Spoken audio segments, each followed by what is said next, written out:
I know with the COVID thing, it's kind of tough. I do recommend that you do this. It's only for your better, for your networking and relationship building. I know it's tough, but and it's not the same as pre-COVID at all. But it is what it is. Okay, any questions up to now? All right, we're going to move on. We'll talk about the competition plan. Okay, this is section 10 of your artist business plan. And as I'd mentioned to you before, there's lots of little mini plans in your artist business plan. And now we're going to talk about competition. Okay, so something to consider with where we're going with this. And, you know, 6 of the little strategies in here that we're going to talk about is your industry analysis. We'll talk about your industry participants. We'll get into competition research, your competitive comparisons, your main competitors, and your competitive strategy. So let's talk about how this is working. Now, I want you to understand something in particular. Competition does not mean it's bad. There's a lot of good things about competition. One of them is that it pushes you. Without competition, you wouldn't be pushed. So the nice thing about competition and good, healthy competition is that it pushes you. And I see this particularly true when I look at co-writers that work together on a weekly basis. And if you didn't take my suggestion about co-writing once a week with someone, perhaps now's the time to think about doing that. I definitely recommend that you co-write once a week for 3 or 4 hours. But when I see co-writers work together, a lot of times one writer's trying to outdo the other writer.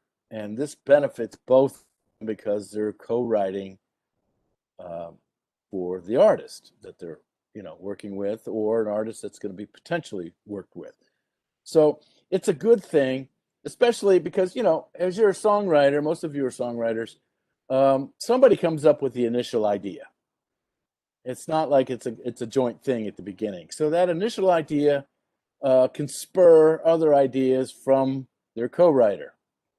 And I don't know about how you guys write, but many times when I'm writing, I come up with a chord progression first, and then a melody, and then I work on the lyrics that fit the right notes for the syllables.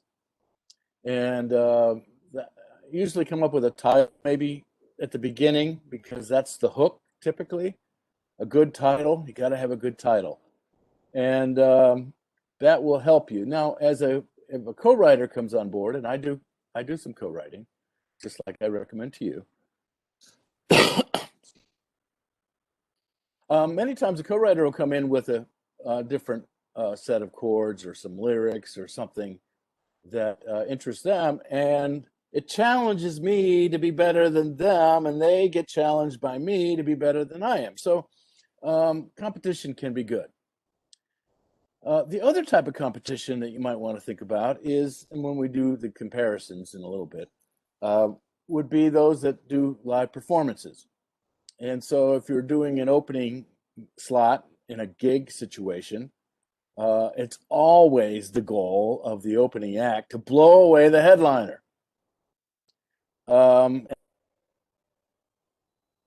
They fire the opening act after the first couple gigs together because the opening act is so much better than they are. Now, certainly getting fired is not a good thing, but the idea that you are challenged by the competition to become better at your craft and your stage show makes the artist a better performer. And the same thing happens with recordings. I look at some of these artists that do compete with each other on recordings, and it's not just repeating or competing with charting on who gets the highest number on the charts, but in the quality of the recordings. So a lot of times these are engineers that compete with each other, producers that compete with each other, but a lot of times it's the musicianship on the tracking. So competition isn't necessarily bad. It can be challenging because sometimes when if you're like, I've been a talent buyer and I select one artist over another artist to get the gig, the competition is now out for that gig. So it can be detrimental to the artist, but maybe in that circumstance, in that situation that I just mentioned, it might be so it challenges the artist who did not get the gig to become better at their craft. So something to think about. Okay, so 3 types of competitor cooperation. So formal cooperation. Okay, so dyadic. And so ownership, interlocking directorships where, you're involved with each other's business, formal exchanges. This would be basically on the idea of co-ownership with the song, for example, co-writers. We just talked about this. So this is one form of formal cooperation where you're to help each other. And I see this a lot with interlocking directorships where one person is on the advisory board for another person's company and they are on the board for that company. And this happens with all sorts of corporations, not just music. So you look at the board for example, of Yahoo, and you might find a lot of the same board members on Google, and then some of the same board members on Facebook, and so forth and so on. And they work together, sometimes in a good way and sometimes in a not so good way. Currently, we're seeing this election stuff go on, and many of these high-tech companies are trying to swing the vote, or tried to swing the vote back in the day, before the election, and now they're also trying to swing the narrative. So it's very interesting to watch how this all comes about. Joint activity. Okay, we talked about co-promotions in the last class. Well, here you go with joint activity. So this could be with production. For example, I've seen this happen with studios where an artist uses a lot of the same gear, for example, and maybe they don't want to spend a couple hours miking a drum set, where they could mic the drum set for one artist, and then while that artist takes a break or goes away for half a day, the other artist comes in and uses the same set to lay down the rhythm tracks without having to go through the process of hourly rate of trying to set it up. So, and the same thing with keyboarding, and the same thing with background singers and so forth, that this can be a joint activity where they're both working on their own individual project, but they end up sharing production and production costs. Sourcing, same thing. So if you're looking for someone to answer your phones for you, perhaps this person who does that is also answering the phones for other artists. And the phone rings and they see that it's for artist number one, and they answer the phone for that particular artist. Where if it rings, a separate thing, they see it's coming in for another artist, and they flip to that page or that book and being able to answer questions about this. But most importantly is promotion. And this would be like for street teams. Perhaps artist one sends a street team to the west side, and artist two sends a street team to the east side. And they share handouts or flyers or posters. And that way they're both working together to promote their own agenda and their own art without having to spend individually on east side and west side. Okay, so something to think about. The third type of thing is investment in third parties, and this may come into play when we're talking about record labels more particularly than artists. But on the other hand, I would assume that if the artist is a professional, like you guys, that they're going to join like songwriting associations, NSAI, for example, or American Songwriting Association, one of those kind of things. And they work on things together, and maybe they do it says here joint venture. What is that? Like a co-op gig or a gig swap. So actually, they're thinking about this in a way that, maybe they want to both break Pittsburgh and they both go into the Rex Theater together to do that. And it becomes a joint venture with the third party being the Rex Theater. So these are types of formal cooperation for competitors that work, even though they're competitors. So something to consider.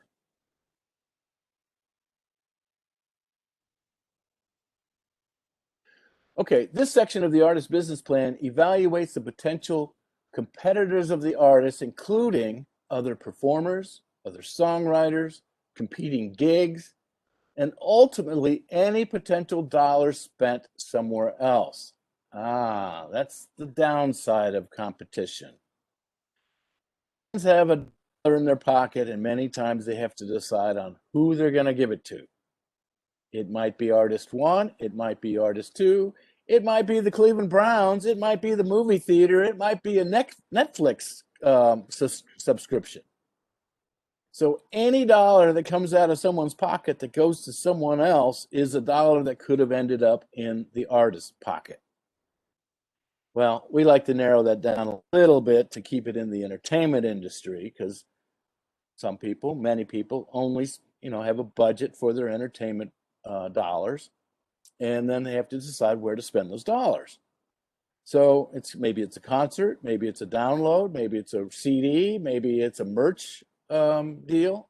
I don't know. They're all different, but that's where the competition, the old saying, rubber meets the road.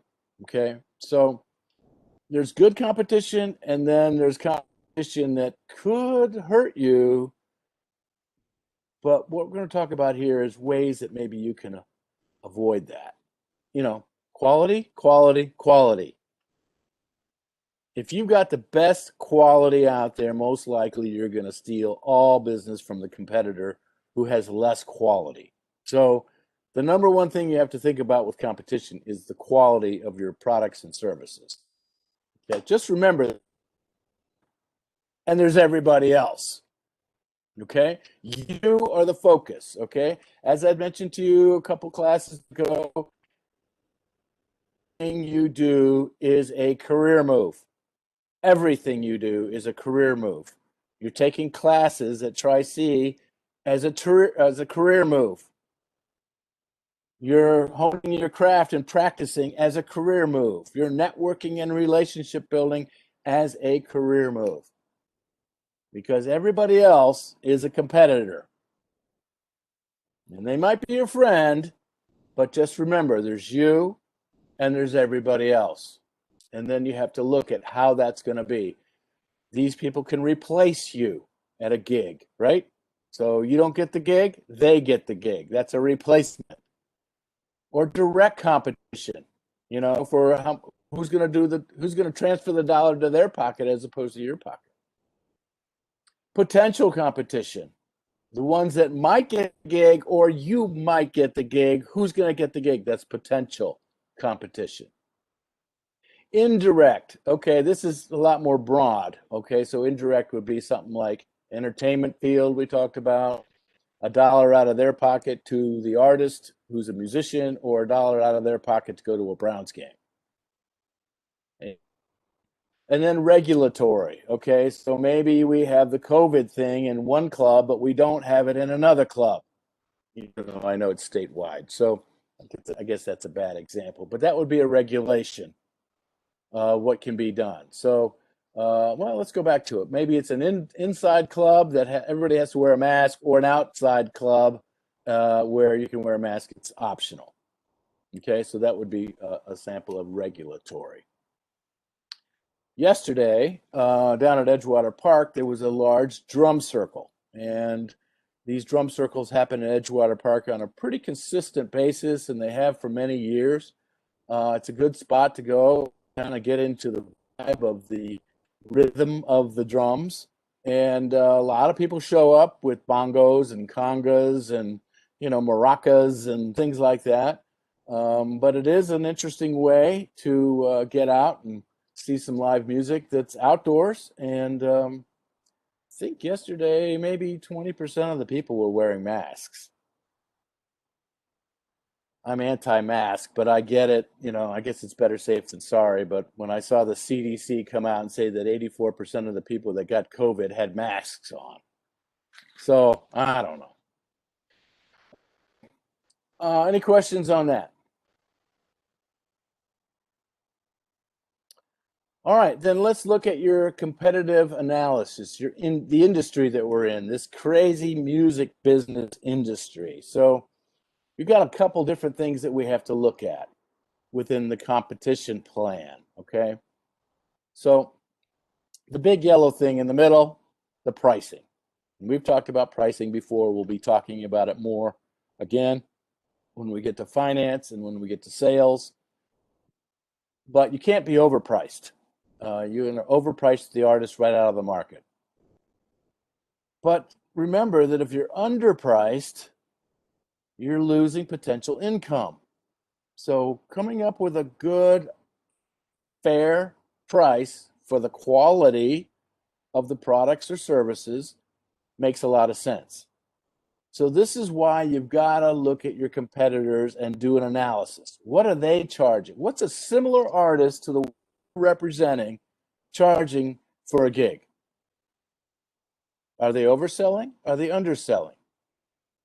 Is their stage show different than yours? Go see them. That's why it's important to go see live music.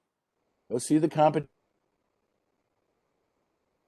Do they have a better stagecraft? Are they on and off the stage better? Do they look professional when they're on stage? These kind of things. So you can switch over there to the top competitors, and I would look, especially now with where you guys are, most of you guys are anyway, is to look at local and regional competition. And when I think of regional, I reach in Northeast Ohio.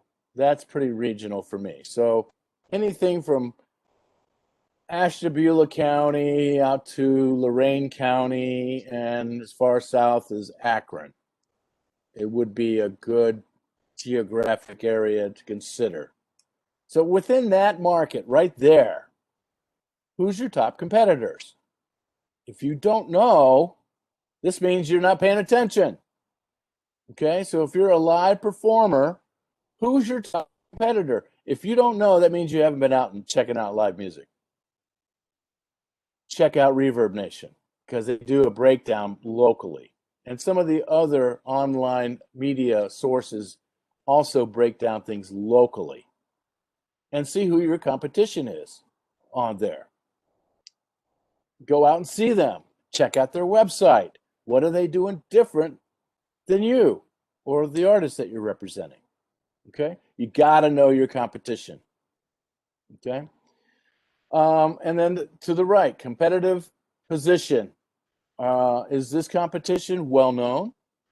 If so, how much more well known are they than you? Now, I'd mentioned to you before when we talked about charts, this is a couple weeks ago.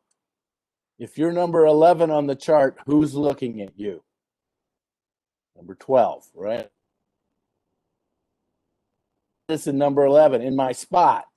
And who are you looking at? Number 10, right? You're trying to climb the charts. You're looking at number 10, number 9, number 8, those ahead of you. That's their position on the chart. So how is this competitor positioned? And I don't mean just with charts or gigs, but this is all part of it. So how many gigs a month are they doing? And you only got one?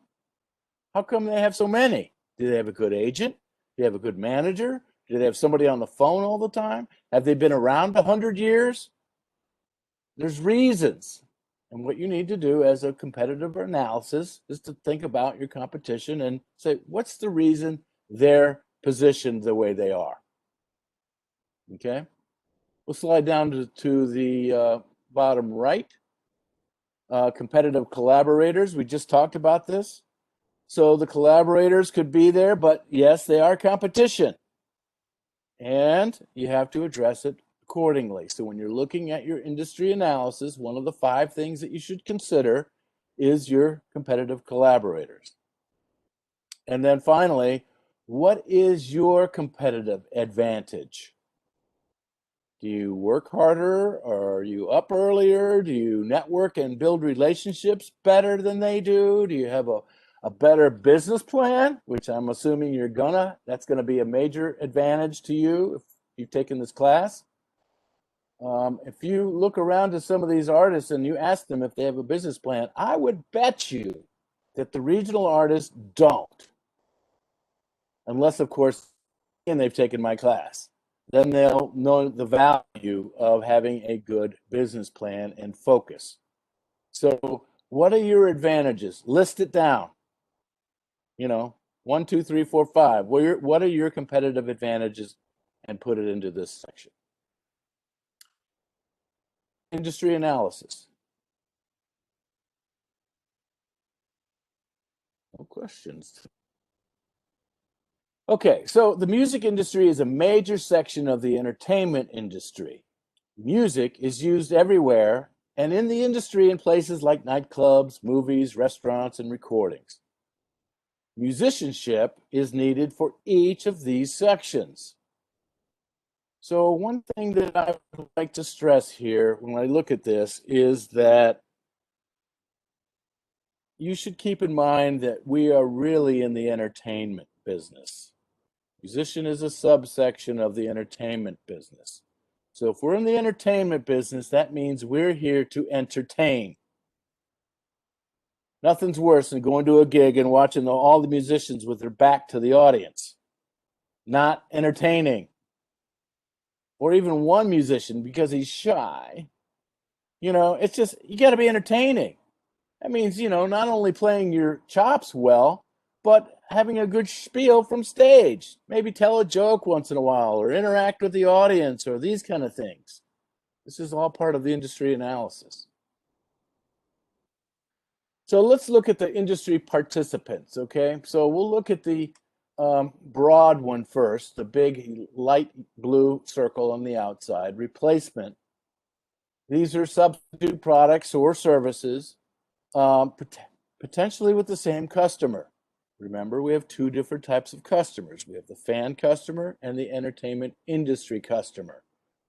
And they can replace your artist very simply. Both of them.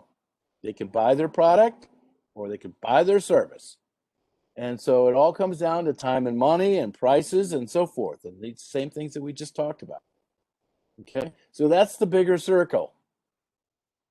Now we get the indirect competitors. Similar products like similar recordings or live performance or those kind of things, maybe a different revenue goal.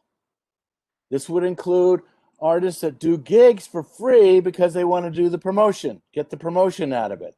I've seen this happen a lot of times with major festivals. Artists will play for free at a major festival to gain a couple thousand new fans. Okay, so similar product, different revenue goal. And then the direct competitors are right in the middle.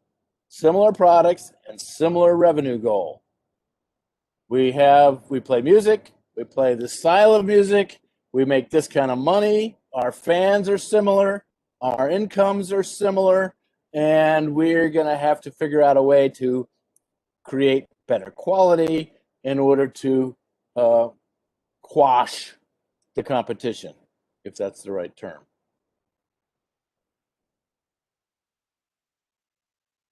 Participants who expose and exploit the creative endeavors of the first industry participant, the artists. Music industry exploits artists. That's what I said. This second level includes record labels, booking agents, concert promoters, and publishers. In addition, there's a third level of industry participants who participate because the second level, and this may include radio stations, movie producers, and ticket takers, are also the fans. Okay, so it's the industry participants, which is the music industry, and typically it's the second type of customer that we were talking about, customer, that get involved here. Just remember this. None of them will work with the artist unless they think they're going to make money. Let me repeat that. None of the music industry participants work with the artist. They think they're going to make money. They're not going to work with the artist because they're a fan of the artist necessarily. They may for a little while, but not long if they're not making any money. They're going to start putting their efforts into something that makes money. Why do record labels drop artists? Because the artists aren't selling enough records or recordings for the record label to make any money. They're putting more money into production and promotion than the artist is bringing in with sales.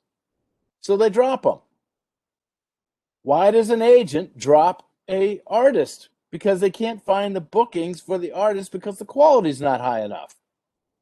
Same thing with concert promoters. Why do they drop an artist and don't hire the artist any longer? Because the artist is not making them money. Not enough fans are enjoying their music or their stage show. And the same thing with publishers. You know, we talked about the music publishers doing a single song publishing agreement. Single song. Why? Because they're testing the waters. They want to see if they're going to make any money before they do a second single song publishing agreement. And if they start seeing that they're going to make a lot more money, now they'll ask the artist to come on as a full-fledged writer for that publisher. So you got to keep this in mind with the participants. Are there questions?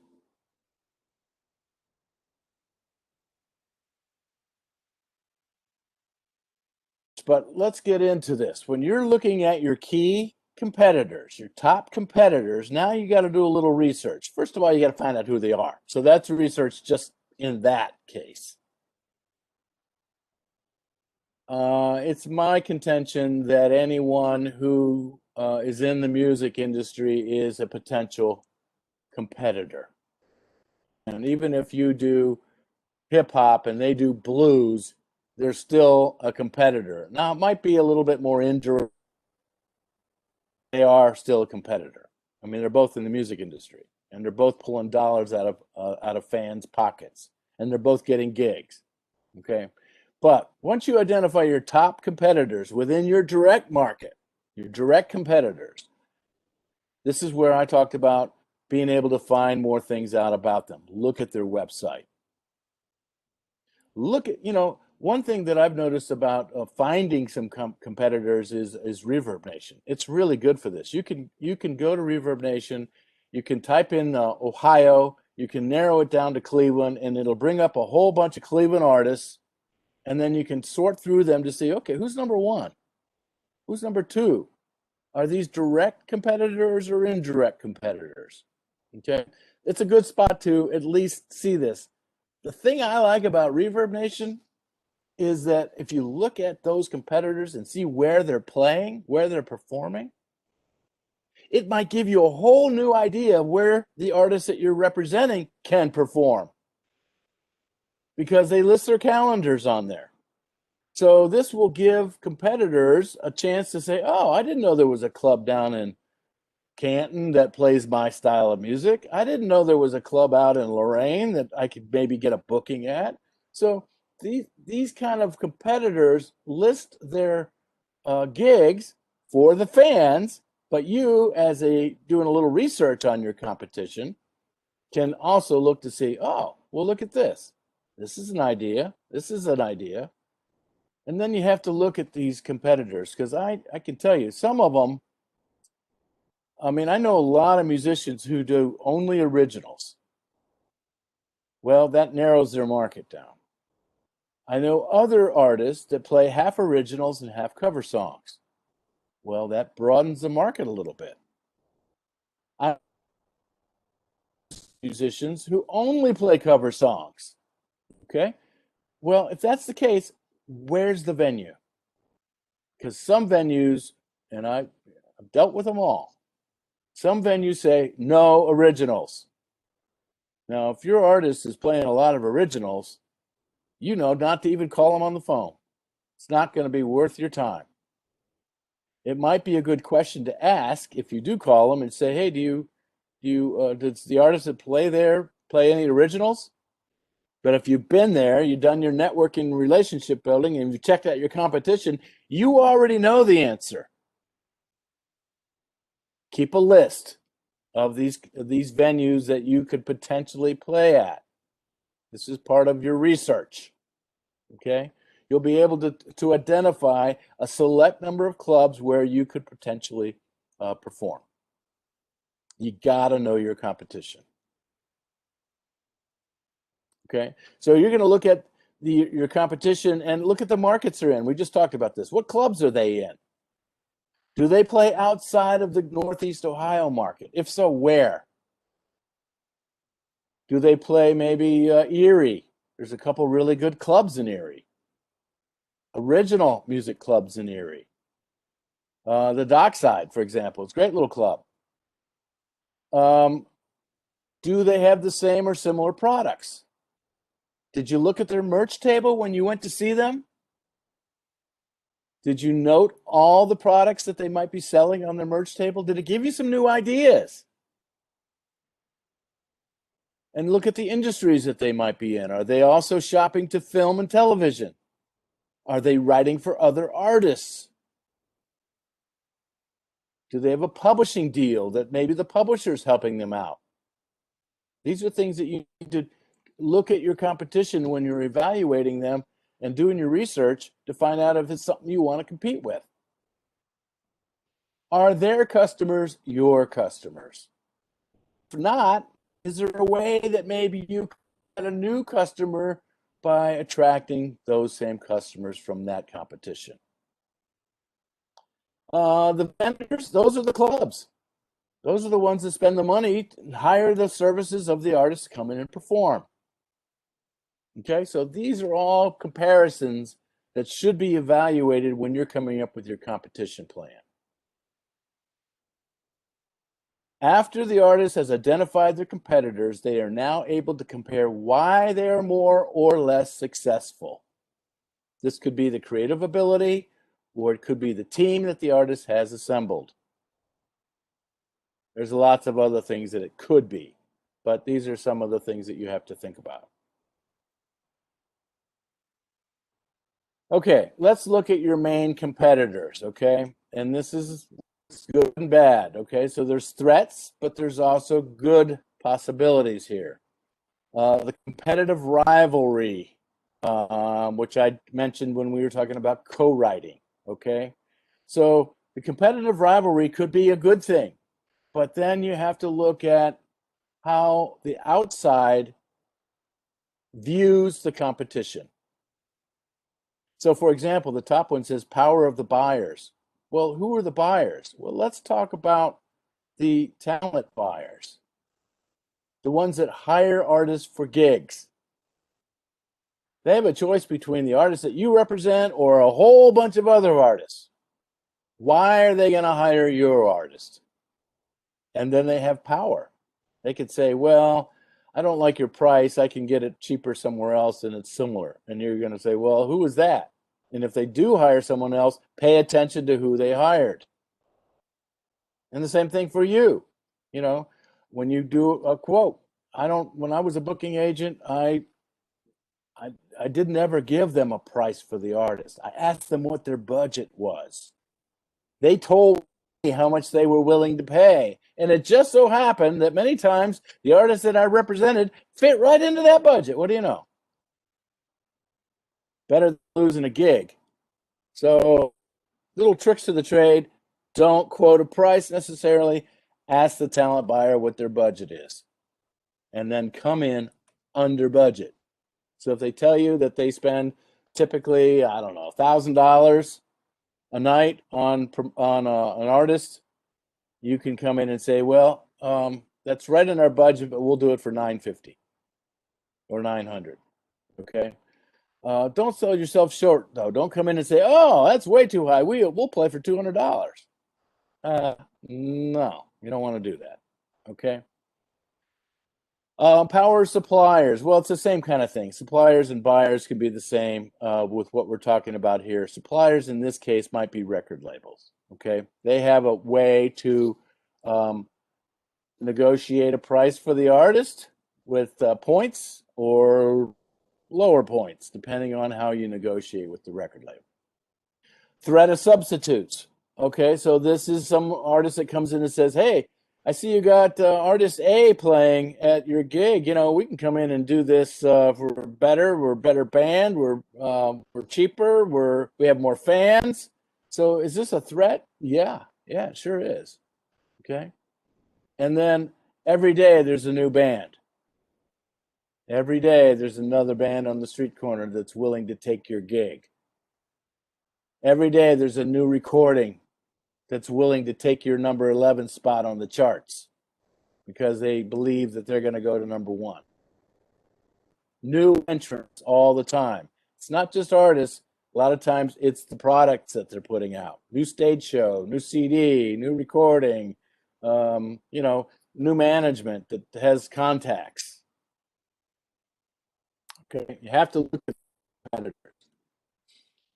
An artist has thousands of potential competitors. So depending on the artist's level of success and area of dominant influence, an artist may have local competition and or regional competition, as well as national and international competition. If the artist can identify their main competitor, they can either learn of their own mistakes or stay one step ahead by anticipating their competitor's next move. I'm pretty sure I mentioned this, but I'm not sure. There used to be an artist who had the drummer in the band did all their booking for them. And I noticed when I was a talent buyer, I noticed that they always had the prime gigs.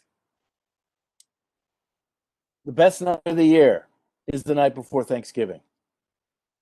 The second best night of the year is New Year's Eve. A lot of artists don't recognize the fact that the best night of the year is a Wednesday. So this artist in particular always had the top club the night before Thanksgiving. And what they would do is they would book it way in advance. Now, the clubs know this too. They know what the best night of the year is, but many of the artists, this particular artist would book it 9 months in advance, sometimes a year in advance, just to get that gig at that venue long before anyone else had even thought about it. What he would also do is look at the calendar, and he would look for national or holidays in particular that fell close to a weekend. For example, if the 4th of July is on a Sunday,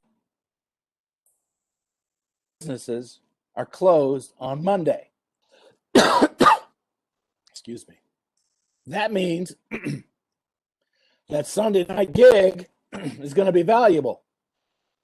People will be in the clubs on that Sunday night. If the 4th of July is on a Saturday, most businesses are closed on that Friday. Oh, I thought I had some water.